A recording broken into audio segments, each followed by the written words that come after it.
Okay, moving on to the first segment of today's show. We will be doing the same thing that we do each and every Tuesday here on the Zach Kroll Sports Podcast, and that is going around the league and giving you guys my top 10 takeaways of the week. So, without further ado, boys, hit the music. Here we go.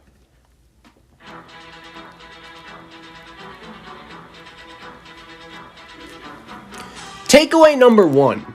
The Cleveland Browns are a legitimately good football team, and they are a threat to win multiple playoff games. Everyone hates on Baker Mayfield, and especially when you look at how he's played throughout the first couple years of his career, you understand why. But I think fans don't necessarily realize just how hard it is when you are a young player in this league to learn the offense and to get comfortable in a certain offensive system.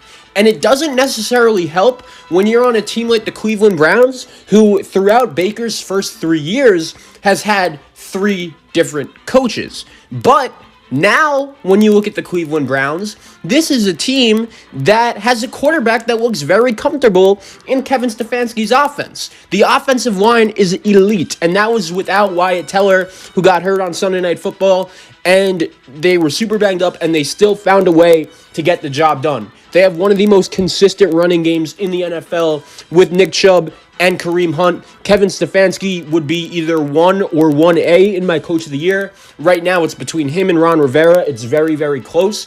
And if Cleveland's defense could just improve just a little bit, I think they could be a legitimate threat in the playoffs. They played really well against the Giants. They'll take on the Jets next week. We'll see if they could build some momentum from that. And then they'll end the season against the Steelers with a chance somehow, some way, maybe, to win the AFC North. Takeaway number 2.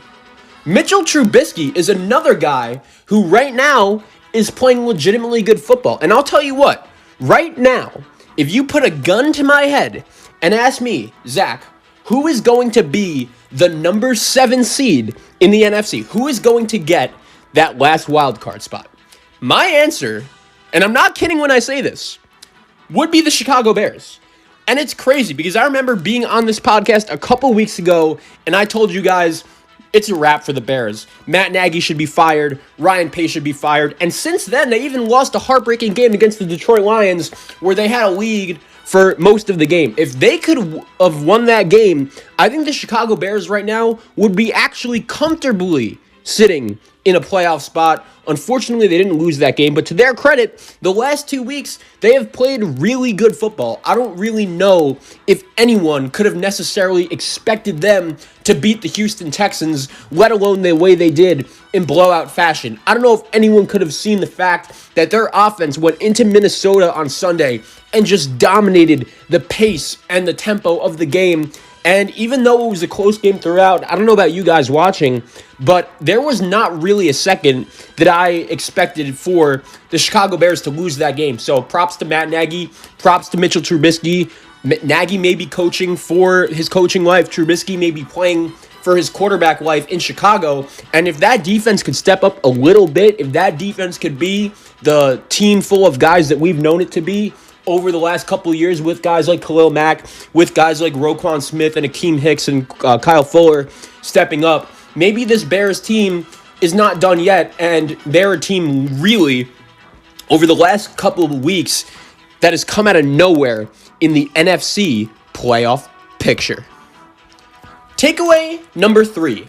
John Gruden very quietly is reaching Bill O'Brien level in terms of his performance as a head coach and as a general manager. And I'll admit, I remember coming on this show right after the game against the Kansas City Chiefs, which they lost, that Sunday Night Football game. And I remember saying to myself, John Gruden deserves to be in the Coach of the Year conversation. It is so hard to move your team and be good the first year, especially in a COVID year. And when you looked at the fact that Derek Carr, before a couple weeks ago, was having one of the best seasons of his career, he was playing really the best football since he almost won MVP and then he got hurt. But at the same time, this Raiders defense is horrendous. The way they let Justin Herbert and the Chargers just marched down the field, play after play, drive after drive the other night was unacceptable. And the crazy thing is, with Derek Carr getting hurt, I actually thought Marcus Mariota did as good of a job as you could ask for him to do in that situation. The problem was, even with him playing well, the Raiders defense literally could not stop a nosebleed, and the Raiders offense, even though they played well for the majority of the night, they couldn't get the job done in overtime, and they had the ball at the 4-yard line and couldn't get it in on first and goal and the rest. So the Raiders are in trouble. You look at their record, 7-7. I think if you would have asked Raider fans before the season if that could be their record, maybe some of them would have taken it. But at the same time, the AFC is so good that you need to win at least 10 or 11 games if you're going to want to make the playoffs, even as a wild card. And the bottom line is this. This is now the third season in a row that the Raiders have not played very good in December. They have to be better. They have to be more consistent.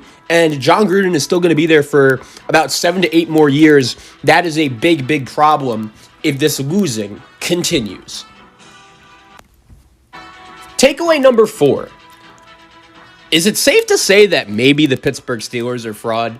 And I understand. I'm not saying that they're done. I'm not saying that there is zero shot that they could come out of the AFC and win a Super Bowl. And I still think on a good day, their defense could be really good and really productive.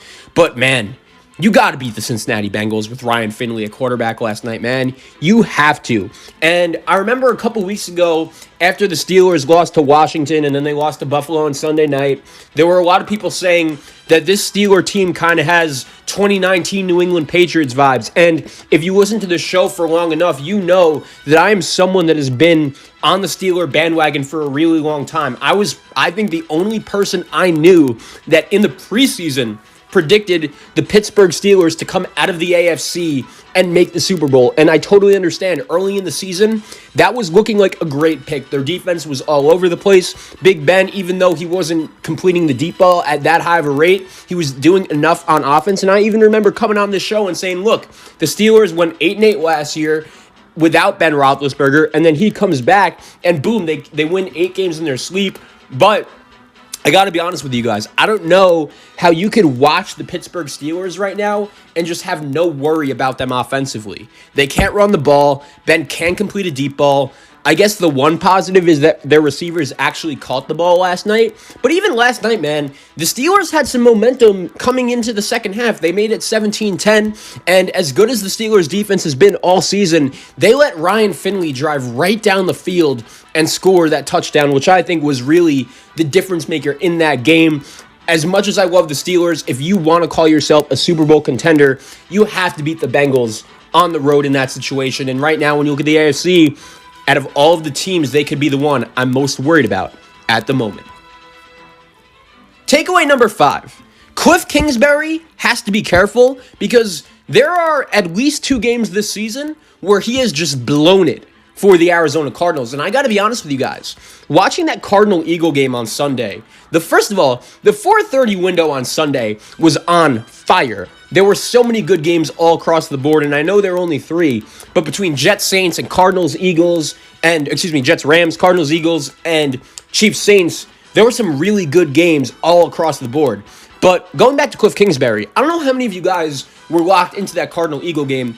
Kyler Murray played really well, but he made just enough mistakes to keep the door open for Jalen Hurts and the Philadelphia Eagles. And you did think for a big part of the game that Philadelphia may take advantage, because every time it looked like, oh, Arizona could take advantage here, Arizona could finally put the game away, Philadelphia was just out here completing 4th down after 4th down. And Cliff Kingsbury, I understand he called a successful fake punt, but some of these play calls are awful. Some of this clock management that he's been doing over the last couple weeks has been awful. And I do think eventually that poor coaching and that poor play calling is going to cost the Arizona Cardinals. I said it earlier in the segment. I think the Chicago Bears are going to be the 7th seed in the NFC. And I'll double down on that by saying this. I think on Saturday, that Amazon Prime game between the 49ers and the Cardinals, I'm calling it right now. I think the San Francisco 49ers, with C.J. Beathard as their starting quarterback, are going to beat the Arizona Cardinals. Because let's face facts, Arizona's defense, they could rush the passer, and they got pressure on Jalen Hurts. That was a big reason why they won, but they could still give up points, and I don't trust Cliff Kingsbury coaching against anyone, especially Kyle Shanahan. 49ers coming off a couple L's. The Arizona Cardinals are a team I am selling major stock in right now. Takeaway number 6. I can hate on Matthew Stafford sometimes. I'll admit, I don't think he's a Hall of Famer. I don't think that he's necessarily done anything really special in Detroit. But that doesn't deny how tough this guy is. And he is a guy that I do believe if he was on another team, he could succeed. But the fact that this guy played on Sunday and kept the Detroit Lions in the game against the Tennessee Titan team, competing for the playoffs, on the road in a cold weather environment. This guy's playing with broken ribs and he's super banged up, and still he does whatever he can to help his team win. And he ended up getting pulled when the Titans started to pull away a little bit. But I just feel for Matthew Stafford, man. This is a guy that even though he hasn't necessarily won that much, he's a guy that I think could be a quarterback on my team any day of the week. And the Lions have just had a really poor season. I predicted them to make the playoffs before the season started. That obviously hasn't worked out. Injuries has gotten to them. The on-field production hasn't necessarily worked out as well. But at the same time, I'm going to be very curious to see what exactly the Detroit Lions and Matthew Stafford have in store for next year, because they're going to have to hire a coach. I think with that being said, and the fact that they have to hire a GM as well, it may just make the most sense for Detroit to just move on from Matthew Stafford and rebuild. But Martha Ford, no one really knows what exactly is good in her mind. No one really knows what she's going to be doing for this upcoming season. Most people in Detroit want Robert Saleh, the defensive coordinator of San Francisco. He's a Michigan guy, but I just cannot see Matthew Stafford being the quarterback of the Detroit Lions next year. I just don't think it is the best move for both sides. I think he would really need a change of scenery. Takeaway number 7. Part of what makes this show so good, in my opinion, is that I am totally willing to admit when I was wrong. And I was wrong on Josh Allen. The dude is an absolute stud. And the way he just carved up the Denver Broncos defense on Saturday afternoon was phenomenal. I'm not going to lie to you guys. Going into this game, I actually thought the Denver Broncos may have a chance at pulling off the upset. And it has nothing to do with Josh Allen. I saw in the Steelers game, he played phenomenal. I just thought that playing on the road in Denver against that defense, especially that defensive mind like Vic Fangio, I said to myself, okay, maybe Denver takes the game a little more seriously than Buffalo. Maybe a little bit of a letdown spot, especially in Denver, a very tough place to play against one of the toughest defensive coaches in the league, Vic Fangio. I thought, okay, maybe Denver could have a chance. Nope. Josh Allen just blew up that Broncos defense, and he was just swinging the ball down the field. Josh Allen, Sean McDermott, Brian Daboll, the Bills' GM Brandon Beane, that organization deserves so much credit for sticking with their quarterback and believing in their coaching staff to develop that quarterback the right way. If any NFL team wants to be successful, they should model their plan after the Buffalo Bills and how exactly they've developed Josh Allen, because they have the right coach, the right offensive coordinator, the right GM, and the right quarterback, and that's ultimately how you will be successful in this league. And watching Josh Allen against Denver swing the ball was super impressive. Look, man, the more and more I watch this Bills team, their defense has been improving. I do think there could be a legitimate argument made that they could be the biggest threat to beating the Kansas City Chiefs, not only in the AFC, but in the NFL. I'll admit, I was wrong on Josh Allen. He's a stud. Takeaway number 8. I am sick and tired of seeing New York Jet fans just crying and thinking it's the end of the world that they lost this game, and most likely Trevor Lawrence is not going to be their quarterback of the future. And I totally understand why Jet fans are upset. Going into this game, there were really no signals of anything that showed you that the New York Jets were actually going to win this football game. And I know we could all use the mantra, any given Sunday, anything is possible. But man, I don't think anyone could have seen this one coming. And even with that being said, if you listen to this show, you'll know I'm a big New York Jet fan. And I got to say, It is awful rooting against your team each and every week. It sucks. But deep down, I knew that it was probably the best thing for this franchise to lose and go 0-16. However, that doesn't mean that I could easily be rooting against my team. And I got to be real with you guys. Even though the New York Jets won that game against the Rams, even though with that win, it likely cost them the number 1 overall pick in the draft, as a fan, it was really refreshing seeing my team going out there and winning a football game and coming ready to play. I know long term, in the long run, it's not going to mean anything, but everyone knows it.